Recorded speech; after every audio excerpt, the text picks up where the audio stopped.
स्वाध्याय की श्रृंखला में प्रस्तुत है पुस्तक गायत्री के प्रत्यक्ष चमत्कार। लेखक पंडित श्री राम शर्मा आचार्य। गायत्री द्वारा संपूर्ण दुखों का निवारण। मनुष्य ईश्वर का उत्तराधिकारी एवं राजकुमार है। आत्मा परमात्मा का ही अंश है। अपने पिता के संपूर्ण गुण एवं वैभव बीज रूप से उसमें विद्यमान है। जलते हुए अंगार में जो शक्ति है वही छोटी चिंगारी में भी मौजूद होती है। इतना होते हुए भी हम देखते हैं कि मनुष्य बड़ी निम्न कोटि का जीवन बिता रहा है। दिव्य होते हुए भी दैवी संपदाओं से वंचित हो रहा है। परमात्मा सत्य है, परंतु उसके पुत्र हम असत में निमग्न हो रहे हैं। परमात्मा चित्त है, परंतु हम अंधकार में डूबे हुए हैं। परमात्मा आनंद स्वरूप है, हम दुखों में संत्रस्त हो रहे हैं। ऐसी उल्टी परिस्थिति उत्पन्न हो जाने का कारण क्या है? यह विचारणीय प्रश्न है। जबकि ईश्वर का अविनाशी राजकुमार अपने पिता के इस सुरम्य उपवन संसार में विनोद क्रीड़ा करने के लिए आया हुआ है, तो उसकी जीवन यात्रा आनंदमय न रहकर दुख दारिद्र्य से भरी हुई क्यों बन गई है? यह एक विचारणीय पहेली है। अग्नि स्वभावतः गर्मी और प्रकाशवान होती है, परंतु जब जलना हुआ अंगार बुझने लगे तो उसका ऊपरी भाग राख से ढक जाता है। तब उस राख से ढके हुए अंगार में वे दोनों ही गुण दृष्टिगोचर नहीं होते जो अग्नि में स्वभावतः होते हैं। बुझा हुआ राख से ढका हुआ अंगार न तो गर्म होता है और न प्रकाशवान। वह काली कलुटी कुरूप भस्म का ढेर मात्र बना हुआ पड़ा रहता है। जलते हुए अंगार की इस दुर्दशा में ले पहुंचाने का कारण वह भस्म है जिसने उसे चारों ओर से घेर लिया है। यदि यह राख की परत ऊपर से हटा दी जाए तो भीतरी भाग में फिर वैसी ही अग्नि मिल सकती है जो अपनी गर्मी और प्रकाश के गुण से संपन्न है। परमात्मा सच्चिदानंद है, वह आनंद से ओतप्रोत है। उसका पुत्र आत्मा भी आनंदमय ही होना चाहिए। जीवन की विनोद क्रीड़ा करते हुए इस नंदन वन में उसे आनंद ही अनुभव होना चाहिए। इस वास्तविकता को छिपाकर जो उसके बिल्कुल उल्टी दुख दारिद्र्य और क्लेश कलह की स्थिति उत्पन्न कर देती है, वह कुबुद्धि रूपी राख है। जैसे अंगारे को राख ढककर उसको अपनी स्वाभाविक स्थिति से वंचित कर देती है, वैसे ही आत्मा की परम सात्विक परम आनंदमय स्थिति को यह कुबुद्धि ढक लेती है और मनुष्य निकृष्ट कोटि का दीनहीन जीवन व्यतीत करने लगता है। कुबुद्धि को ही माया, असुरता, अविद्या आदि नामों से पुकारते हैं। यह आवरण मनुष्य की मनोभूमि पर जितना मोटा चढ़ा हुआ है वह उतना ही दुख पाता है। शरीर पर मैल की जितनी मोटी तह जम रही होती है उतनी ही खुजली मचेगी और दुर्गंध उड़ेगी।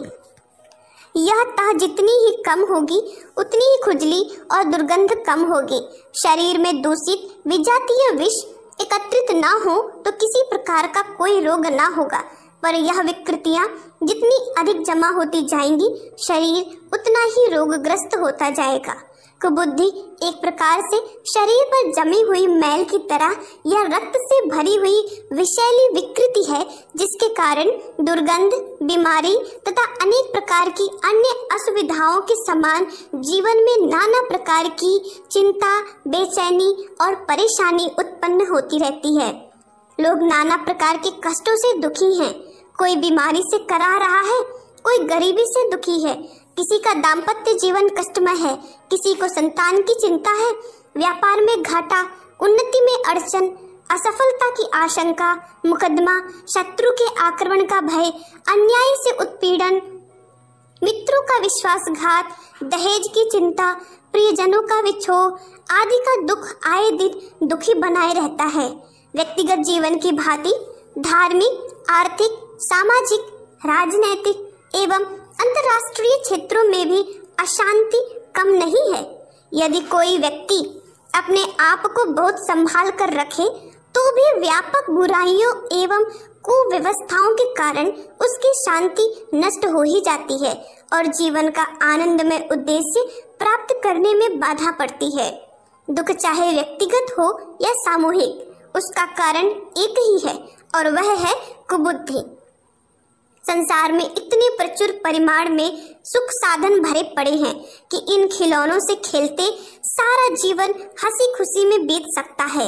मनुष्य को ऐसा अमूल्य शरीर, मस्तिष्क एवं इंद्रिय समूह मिला हुआ है कि इनके द्वारा साधारण वस्तुओं एवं परिस्थितियों में भी इतना आनंद लिया जा सकता है कि स्वर्ग भी उसकी तुलना में तुच्छ सिद्ध होगा। इतना सब होते हुए भी लोग बेतरह दुखी हैं। जिंदगी में कोई रस नहीं।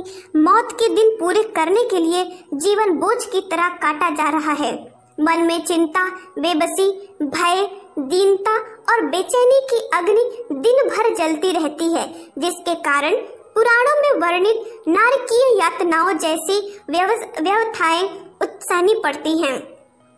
इस संसार का चित्र सुंदर है, इसमें कुरूपता का एक कण भी नहीं। यह विश्व विनोदमय क्रीड़ा का प्रांगण है, इसमें चिंता और भय के लिए कोई स्थान नहीं। यह जीवन आनंद का निर्बोध निर्जर है, इसमें दुखी रहने का कोई कारण नहीं। स्वर्गादपि गरीयसी, इस जननी जन्मभूमि में वे सभी तत्व मौजूद हैं जो मानस की कली को खिलाते हैं। इस सुर दुर्लभ नर तन की रचना ऐसे सुंदर ढंग से हुई है कि साधारण वस्तुओं को वह अपने स्पर्श मात्र से ही सरस बना लेता है। परमात्मा का राजकुमार आत्मा इस संसार में क्रीड़ा कल्लोल करने आता है। उसे शरीर रूपी रथ, इंद्रियों रूपी सेवक, मस्तिष्क रूपी मंत्री देकर परमात्मा ने यहाँ इसलिए भेजा है कि इस नंदन वन जैसे संसार की शोभा को देखे, उसमें सर्वत्र बिखरी हुई सरलता का स्पर्श और आस्वादन करे। यदि इस महान उद्देश्य में बाधा उपस्थित करने वाली, स्वर्ग को नरक बना देने वाली कोई वस्तु है तो वह केवल कुबुद्धि ही है। स्वस्थता हमारी स्वाभाविक स्थिति है, बीमारी अस्वाभाविक एवं अपनी भूल से पैदा हुई है। पशु पक्षी जो प्रकृति का स्वाभाविक अनुसरण करते हैं बीमार नहीं पड़ते।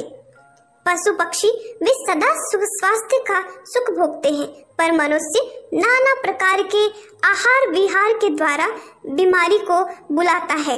यदि वह अपना आहार विहार प्रकृति के अनुकूल रखे तो कभी बीमार ना पड़े। इस प्रकार सद्बुद्धि स्वाभाविक है, यह ईश्वर प्रदत्त है, दैवी है, जन्मजात है, जीवन संगिनी है।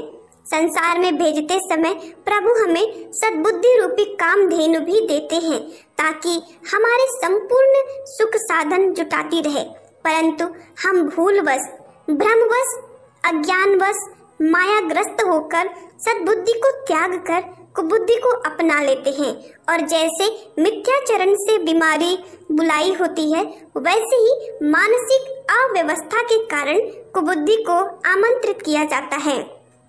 यह पिशाचिनी जहाँ आई नहीं कि जीवन का सारा क्रम उल्टा नहीं, दोनों एक तरह साथ नहीं रह सकते।